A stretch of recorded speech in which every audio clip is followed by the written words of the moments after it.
When you watch steel go through our factory in a sheet, and it's just steel. And then it's blanked as the shape.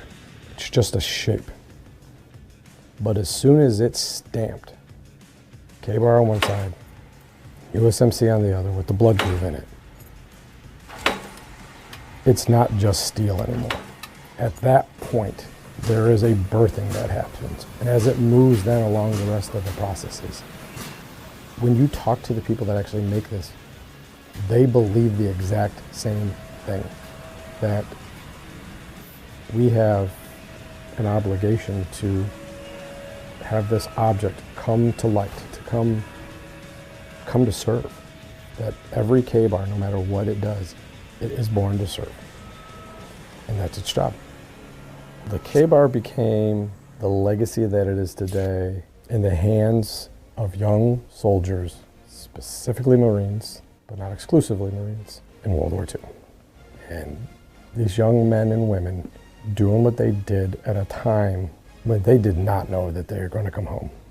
That legend was born by them. They did it. Now, the name K-bar was trademarked in 1923, and as the story goes, K-bar stood for kill a bear. Legend has it that a letter came in from a hunter who used his knife to kill a bear that had mauled him. From there, K-bar was a trademark of the Union Cutlery Company. The Union Cutlery Company was producing knives for the war effort during World War II. They marked these knives with their trademark name, K-bar. That was really where the tie to K-bar and the United States Marine Corps and United States military has its roots. The K-bar knife, basically born out of the necessity for a utility knife.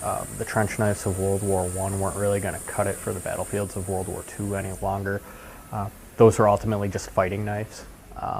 There was a greater need for just an all-purpose knife in general. So the K-bar knife was developed by the president of K-bar knives at the time, as well as a Marine Corps captain whose last name happened to be America. So Captain America helped develop this knife with the United States. You look at all the other items and tools that soldiers carried, there's very few that hold an affinity or a relationship like the K-bar and the Marine Corps.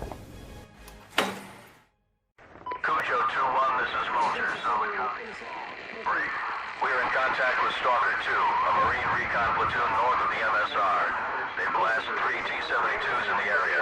I need you to push 16 clicks north of MSR knife to map grid 257, 79 or 8.